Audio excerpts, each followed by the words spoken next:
Les catéchèses. Un instant, vos questions, on écoute. Les catéchèses de l'archevêque, bienvenue à tous. Nous sommes dans la deuxième partie de notre catéchèse sur les malédictions des ultra riches et de l'ultra richesse qui s'affiche dans ce monde. Vous le savez, le thème de ces catéchèses, c'est les lumières de Christ dans ce monde qui passe. Nous essayons, et aujourd'hui avec la paroisse de Saint-Pierre et les paroissiens de Saint-Pierre, d'analyser, de comprendre comment l'enseignement de l'Église s'applique aux grandes questions, aux grands thèmes de ce monde d'aujourd'hui, tout simplement dans le thème de la culture, de la politique de ce monde, ce que nous voyons à travers nos écrans, dans l'actualité, comment on peut comprendre tout cela de façon positive, surtout avec la lumière du Christ et la lumière de l'Évangile. Mais tout de suite, nous nous confions à l'intercession de la Vierge Marie. Je vous salue Marie, pleine de grâce. Le Seigneur est avec vous.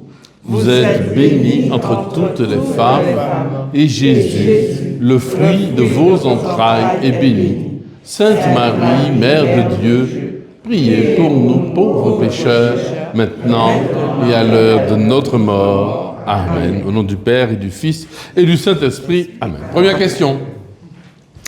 Alors, cette malédiction des ultra-riches, si on considère notre société martiniquaise aujourd'hui, elle semble bien s'appliquer, surtout au niveau de notre jeunesse, qui a un peu perdu nos valeurs, etc., parce qu'ils recherchent beaucoup le paraître et l'argent. Comment, nous, aujourd'hui, on peut agir pour essayer de reconstituer cette société martiniquaise sur la solidarité et l'entraide? Alors, je pense que c'est l'un des problèmes de cette société de l'ultra-riche, telle qu'on nous la montre, et telle qu'elle s'étale dans nos médias. Enfin, il n'y a pas un reportage, il n'y a pas une journée sans un reportage sur les hôtels de luxe, etc. Je me rappelle, quand j'étais à Bordeaux, ils avaient un grand hôtel de luxe. Ils ont fait 3 ans de travaux, je crois. Ils ont tout refait parce que les milliardaires, quand ils arrivaient, ils étaient déçus d'avoir des suites à 2 000 € la nuit. Ils voulaient des suites à 20 000 € la nuit. Donc, il fallait tout refaire. Alors, c'était quasiment la même chose, mais avec des petits détails en or par-ci, etc. Bon. Et ça s'étale devant nos yeux. C'est ce qui est dangereux. Et vous avez entièrement raison. Votre question montre bien que même chez les pauvres, en tout cas ceux qui n'y comprennent rien à ce monde de l'ultra luxe, l'ultra richesse, finalement, ce rêve a des incidences réelles particulièrement néfastes et démoniaques sur la société. C'est-à-dire, on finit par ne rêver que de l'ultra-richesse en disant c'est ça la vraie vie. La vraie vie n'est plus dans le travail, dans les valeurs de solidarité, et le vrai bonheur, c'est pas simplement parce qu'il faut faire des efforts, etc. C'est parce que ça rend heureux. Ça rend heureux, un peu comme quand Feu, le pape François, nous disait aux jeunes à Cracovie, je crois, sortez de vos canapés et allez faire des efforts. La vraie vie n'est pas sur un canapé avec une console de jeu. Ça rend pas heureux. Par contre, ça assouvit, comme une drogue assouvit les pulsions et les passions, ça assouvit un certain nombre de passions. Et donc, et là, c'est pire, parce que c'est un péché qu'on confesse peu, mais qu'on fait souvent, qui s'appelle la délectation morose. La délectation morose, c'est le péché dans lequel tu rêves. Ça peut être aussi de sensualité, mais ça peut être aussi de vivre une vie de lascivité, d'avoir de l'argent. Et qu'est-ce qu'on fait? On va jouer au loto.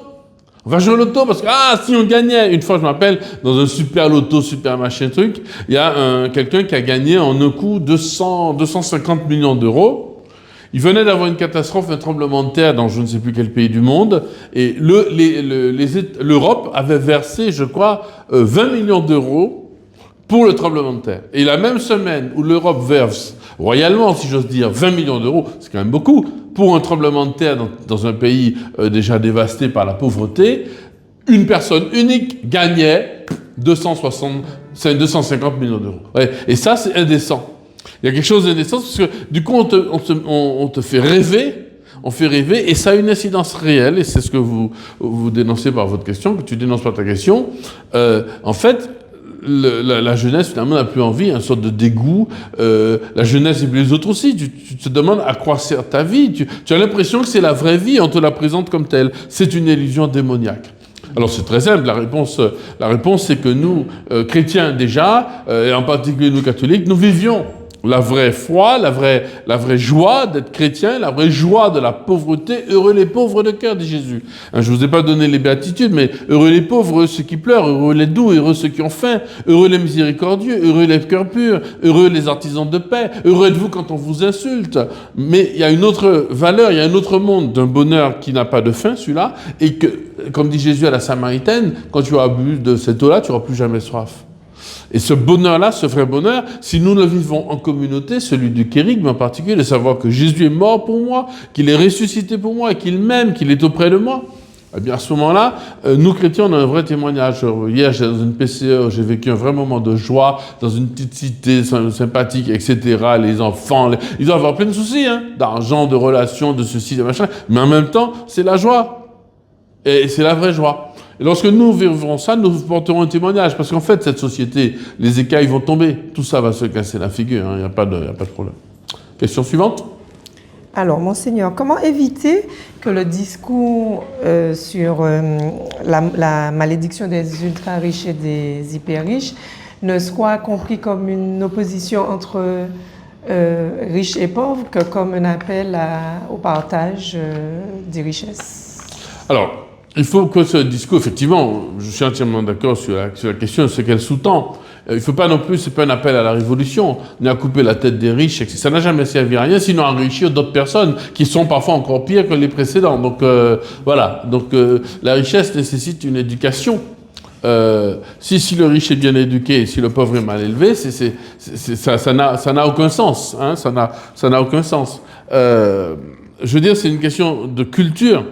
Depuis des années, dans un très beau texte du Concile Vatican II, les évêques nous ont appelés à nous investir dans le monde de la culture. C'est quoi le journalisme, bien sûr le théâtre, le cinéma, qu'est-ce qu'il y a d'autre, bien l'enseignement, bien entendu, l'écriture, enfin tous les domaines de l'art, mais aussi la philosophie, l'enseignement, etc. Enfin tout ça, les influenceurs.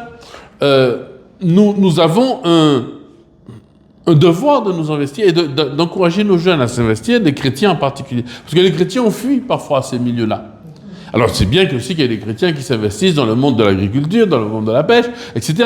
Mais dans les milieux qui font l'opinion, qui fabriquent, qui façonnent, et on a laissé à des personnages qui ont cette vision de la société, une vision d'une société lascive, paresseuse, avec de l'argent facile, etc., et de l'argent qui tombe, on a laissé à ces gens-là le pouvoir d'influencer. Et en plus, les ultra riches, dont certains sont pervers, il faut le dire, dont certains financent des programmes contre la vie, contre la beauté, contre l'homme, tout simplement. Hein, avec un rêve, le rêve que j'appelle Paris-New York en première classe. Pourquoi? Parce que j'ai su une fois qu'il y avait un avion, une compagnie aérienne, où il n'y avait que des premières classes dans l'avion. Donc si tu n'as pas 5 000 euros, tu ne rentres pas dans l'avion.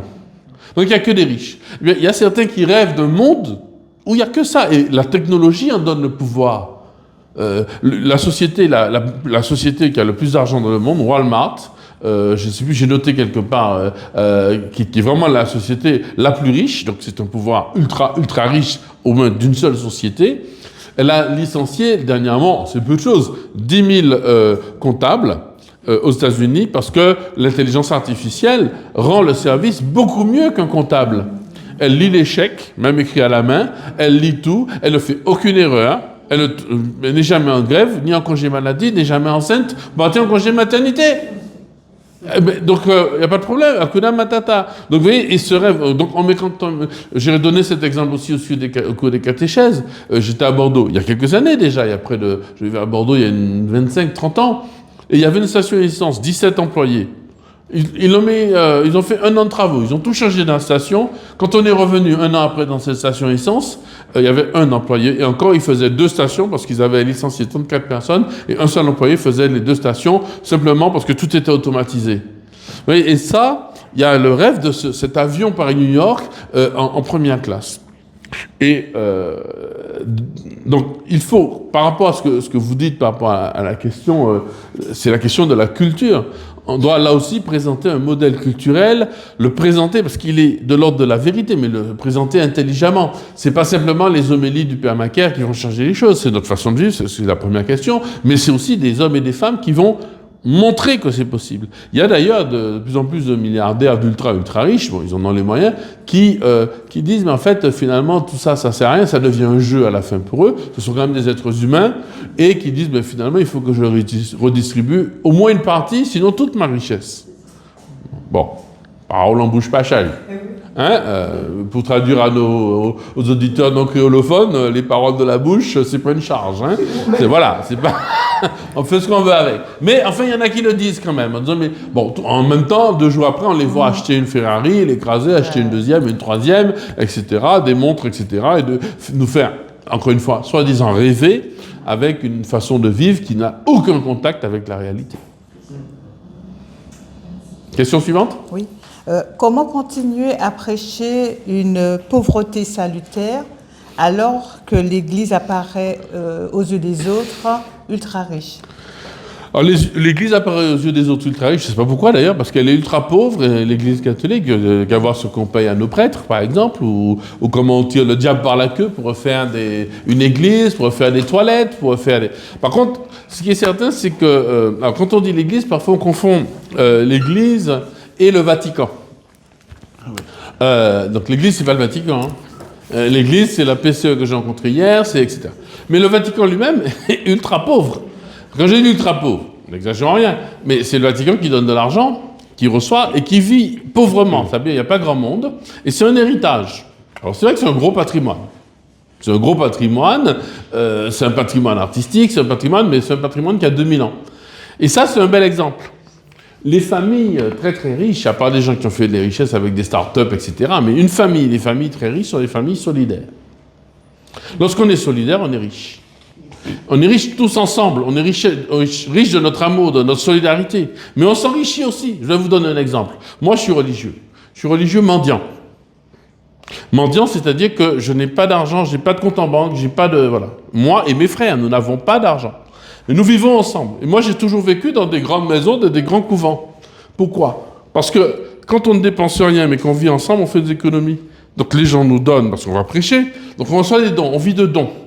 Les moines, eux, ils cultivent la terre, ils font des fromages, ils font de la bière, etc. Donc ils travaillent, donc ils ont un revenu. Le moine lui-même est pauvre aussi, hein. Le moine n'a rien, il n'a pas de compte en banque, etc. Le religieux mendiant, nous, on n'a même pas ça. C'est-à-dire, on vit uniquement de dons. Mais souvent, on finit à un moment donné par dire, mais on est trop riche, il faut qu'on donne. On n'a pas trop riche, mais par rapport, on n'a pas besoin de garder d'argent, on donne. Et souvent, on a besoin de refaire un immeuble. Par exemple, jamais on achetait une voiture. On attendait que quelqu'un nous donne. Alors souvent, on avait des vieilles voitures qu'il fallait pousser 3 jours par semaine, mais enfin, c'est pas grave. Au contraire, c'est une forme de liberté.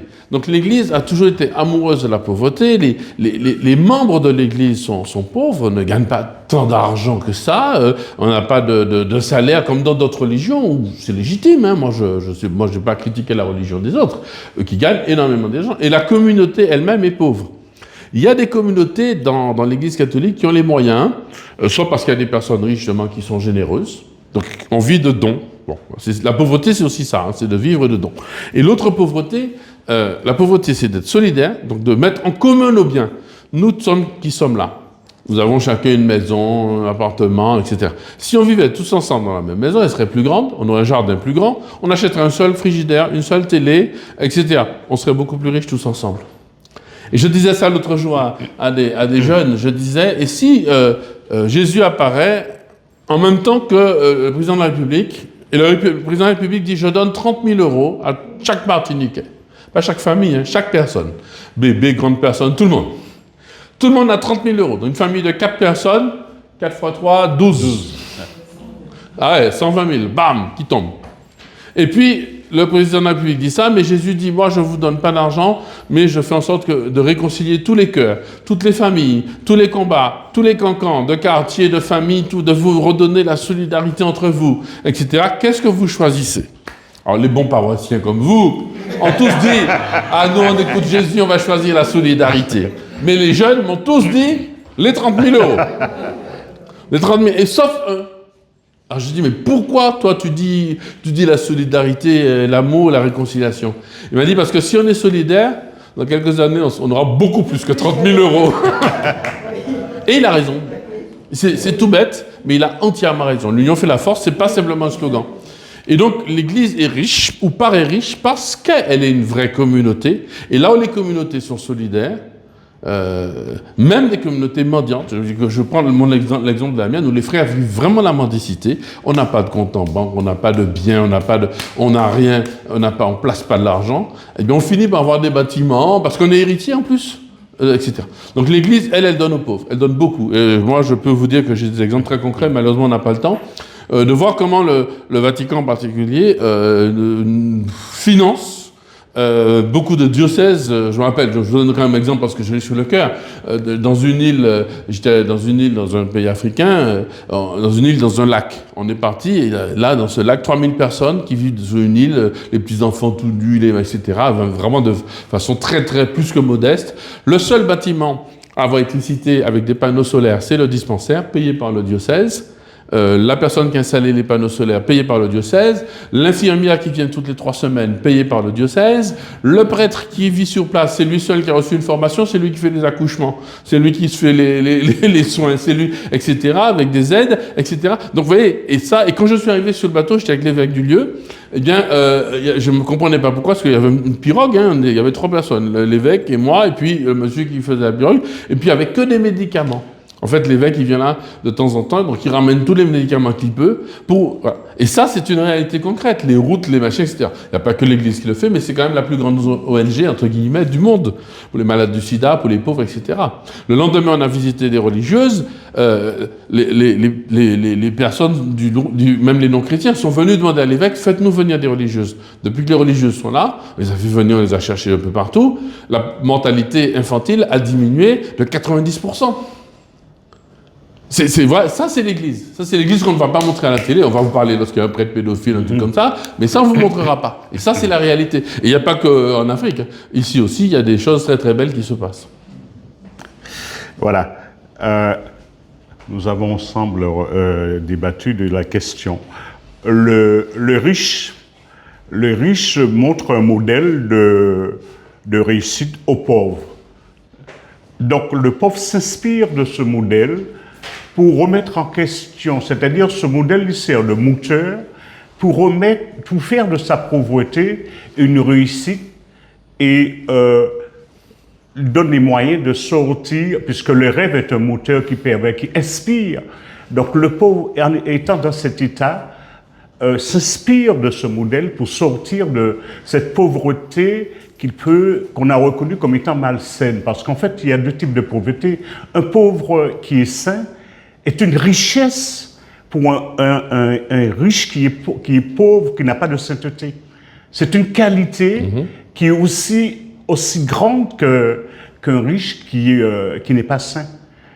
Donc dans ces 2 cas de figure, le pauvre saint a un cœur qui est différent et porte des espoirs en s'inspirant du moteur qui lui permet de rêver du pauvre, du riche pour pouvoir sortir et s'éclater de cette pauvreté, grandir et être mieux.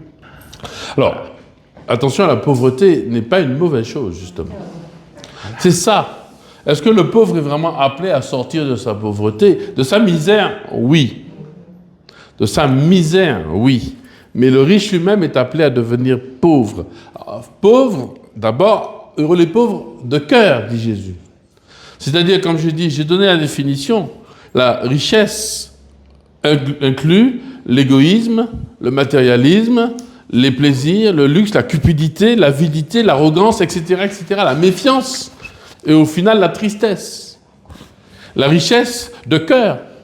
Il y a des personnes très pauvres qui, en regardant les riches vivre, ont envie d'être riches et ne rêvent que d'une chose, que d'avoir beaucoup d'argent pour être enfin heureux, alors que le bonheur est à leur porte.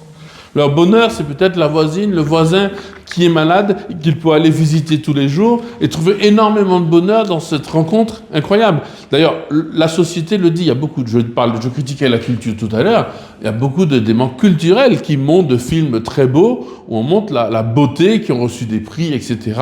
Justement, la beauté de cette pauvreté lorsqu'elle est solidaire. Quand je prends l'avion, j'ai le temps de regarder des films au cinéma, j'ai pas le temps sinon. Il y a toujours un film qui montre cela, qui montre quelqu'un de modeste, une fille qui va pas bien, qui est dans la rue, qui rencontre quelqu'un qui va pas mieux, et qui est d'une autre génération, et tous les deux se rencontrent, et il y a une amitié qui se crée, la fille qui est paumée, qui retrouve goût à la vie, etc., etc. Et puis on apprend que l'autre, finalement, avait un cancer, a été abandonné par ses enfants. Enfin, je pense au scénario du dernier film de ce genre que j'ai vu. Et beaucoup d'éléments culturels nous montrent à quel point la pauvreté est une richesse spirituelle, et que le fait de nous faire rêver d'être entré, c'est le problème aussi de la Martinique, c'est la première question, dans une société de consommation, on ne rêve que d'une chose, c'est de consommer comme si on habitait dans une grande ville européenne, alors qu'on a des richesses chez nous, on a des beautés. Prenez des jeunes, emmenez-les faire un tour autour de Saint-Pierre, on est à Saint-Pierre, on a un écrin, on a un des plus beaux paysages du monde. Mais nos jeunes rêvent d'aller vivre à Créteil. Pardonnez-moi aux gens de Créteil, j'ai rien contre vous, ou à Bondy, j'ai rien contre Bondy, j'ai de la famille là-bas, j'aime beaucoup, mais enfin, c'est quand même plus beau Saint-Pierre. Mais pourquoi notre jeunesse? Parce que c'est le drame que je dénonce dans cette malédiction des ultra-riches, c'est-à-dire que non seulement ça peut être une malédiction pour les ultra-riches eux-mêmes, mais c'est une malédiction pour les autres, pour la société. La société se sent maudite parce qu'elle n'est pas ultra riche, qu'elle n'a pas le niveau de vie. On veut absolument acheter la boîte de cassoulet au même prix qu'à Melun. Mais le problème, c'est qu'elle ne vient pas d'ici. Allons prendre nos bananes ou nos ignames. Ils viendront d'ici. Vous voyez, et donc, on ne sait pas jouir. Et le pauvre est précisément celui qui sait jouir de la richesse, du temps présent, du moment présent. Du bonheur qui lui est offert par une main tendue à ce moment-là. Oui? Monseigneur, alors, j'ai 2 questions. Oui. Donc, je vais commencer par la deuxième, c'est plus simple. Oui. Alors, justement, dans la lignée de ce qui vient d'être, ce que vous venez de répondre, à propos de l'image du pauvre, quelle image pouvons-nous donner alors du travail aux jeunes qui ont compris que le travail peut aliéner, rendre malade aujourd'hui? Alors, l'Église a réagi très rapidement à cette question, même si elle n'a pas été la première. Mais elle a réagi à la question, c'est le pape Léon XIII qui a répondu à cette question, justement à cause de la révolution industrielle. Ça avait peut-être existé avant, le travail est devenu comme une valeur aliénante. On le voit déjà dans l'Écriture de la Genèse, à cause du péché, Dieu dit à l'homme, ton travail, tu seras obligé de le faire à la sueur de ton front. Hein, ce ne sera pas à les chaises bottables, ce sera difficile. Ce ne sera pas tirer une chaise au bord de la table, ce sera beaucoup plus dur que cela. Bon, c'est vrai. En même temps, le travail, c'est participer. Dieu a travaillé. La révélation nous montre un Dieu qui travaille. Donc la valeur travail, c'est une imitation pour l'homme. Les animaux ne travaillent pas, comme dit Jésus. Regardez les lys des champs, ils ne travaillent pas, ils ne filent pas, et pourtant ils sont habillés. Regardez les oiseaux, ils ne travaillent pas, ils ne moissonnent pas, ils mangent. Mais vous, les hommes, vous travaillez. C'est-à-dire que vous pouvez cultiver le monde. Cultiver au sens de l'agriculture, mais cultiver aussi faire grandir. Faire de ce monde ce que Dieu poursuivre l'œuvre de Dieu. Poursuivre, mais il faut savoir que c'est l'œuvre de Dieu, c'est pas l'œuvre de l'homme. Ça, c'est la théorie, par exemple, franc-maçonne, de dire que bâtir des cathédrales, c'est beaucoup plus beau qu'une forêt, parce qu'une cathédrale, c'est rationnel, il y a des symboles, etc. Donc, d'où le mot maçon, celui qui construit. Non, pour nous, celui qui construit, l'homme qui cultive le monde, il participe à l'œuvre de Dieu. Il rentre dans sa dignité la plus belle de fils et de filles de Dieu en poursuivant l'œuvre du Créateur, parce que Dieu lui a donné la grâce de poursuivre cette œuvre. Donc ça, c'est le sens du travail qui est donné. Il n'est pas simplement une aliénation. Mais comme les hommes savent tout gâcher, ils ont réussi à gâcher le travail, mais ils ont gâché le sexe et l'amour, la relation homme-femme, l'homme a été gâché, la femme, la vieillesse est gâchée, parce qu'on vous dit que vous n'êtes bien comme quand vous êtes jeune. Du coup, quand vous êtes jeune, mais vous êtes angoissé parce que vous allez vieillir. Mais quand vous êtes vieux, vous êtes malheureux parce que vous n'êtes plus jeune. Du coup, personne n'est heureux, c'est un mensonge. Le pauvre, il est heureux, jeune, vieux, enfin, le pauvre. Je ne dis pas le miséreux. Miséreux, encore une fois, je fais une distinction. La misère, c'est quand on n'a plus rien. Donc, l'autre question, alors, comment on doit faire, Monseigneur? Comment doit-on faire pour redonner aux pauvres cette image digne qu'il avait jusqu'au Moyen-Âge, où tout le monde, finalement, on avait cette image-là du riche qui donnait pour pouvoir être plus proche de Dieu. Et là, aujourd'hui, on a plutôt l'image du pauvre fainéant, dangereux. Profitable, parce qu'on lui donne de l'argent sans rien faire. Comment est-ce que nous chrétiens, je crois que très profondément, notre société, j'en parlais avec des autorités occidentales, mais occidentales tout en habitant, nous, dans une économie du tiers-monde, le fait de recevoir de l'argent sans travail, c'est nécessaire, puisqu'il y a des personnes qui ont besoin de vivre. En même temps, il y a certains moments où il n'y a plus de dignité. Là, j'ai pas eu le temps d'en parler, vous savez, un petit peu, mais trop rapidement, la doctrine sociale de l'Église. Je l'ai énoncée à la fin de la catéchèse sans dire le mot. La dignité de la personne humaine, la subsidiarité, par exemple. Je le dis souvent, si vous avez un enfant de 11 ans qui sait faire sa chambre tout seul et que vous faites sa chambre à sa place, vous portez atteinte à sa dignité. Or, regardez ce que les Chinois disaient. Ne me donnez pas du poisson, je préfère mourir de faim, apprenez-moi à pêcher. Or, on a créé des sociétés entières, notamment chez nous, où nous avons été blessés par le travail, blessés à cause de l'esclavage. Donc le travail a servi d'asservissement, de mépris, d'écrasement de la dignité d'hommes et de femmes. Donc notre rapport au travail, en même temps nous sommes des personnes très travailleuses dans toutes les Antilles. Moi j'ai eu des personnes qui travaillent énormément. Puis en même temps, le travail, aller travailler en plus pour quelqu'un, lorsqu'on est salarié, c'est pas évident, il y a quelque chose à vaincre pour avoir cette motivation, parce qu'on a toujours l'impression d'être exploité, puisque le travail a servi de lieu d'exploitation et de profitation, comme on dit. Voilà. Et donc, je crois que finalement, retrouver la beauté de ne pas, comment dirais-je, qu'on ne porte pas atteinte à notre dignité lorsqu'on nous donne des choses pour pouvoir finalement nous faire taire. Et nous acceptons. Et effectivement, il y a tout ce travail avec notre jeunesse qui c'est pas gagné. C'est pas gagné. Peut-être que des conditions, que ça arrive aussi quand des conditions humaines, la société qui arrive là, avec les guerres, avec les menaces aussi climatiques, etc., va peut-être nous permettre de faire éclater des bulles d'ultra-riches, d'ultra-richesse, des rêves, et de dire, bon, maintenant, quand le bateau ne va plus venir du Havre, il faudra bien travailler pour manger, pour boire, etc. Quand le bateau ne va plus nous amener notre coca, nos sardines en boîte ou notre cassoulet tout fait, on n'aura plus de sushi. Il y aura du souci. Mais il faudra manger des bananes et des cochons qu'on aura cultivés nous-mêmes et aller pêcher, etc. Et là, il y a peut-être quelque chose de plus vrai, une société qui retrouve des racines. Vous savez, j'avais dit une fois, un truc que j'ai trouvé sur Internet, j'avais fait tout un texte, ça avait fait le tour du monde, hein. Sans le savoir, les temps difficiles font des hommes forts. Les hommes forts font des temps faciles. Et les temps faciles font des hommes faibles. Mais les hommes faibles font des temps difficiles. Or, on est entré effectivement dans une période d'hommes faibles, qui rêvent d'avoir de l'argent en étant devant un écran. Mais tout ça peut s'effondrer. Il suffit d'une tempête solaire et toute l'électronique autour de nous s'effondre. Et donc, le monde, une grande partie de notre façon de vivre va être perturbée. Il faudra retrouver notre façon. Je ne le souhaite pas du tout.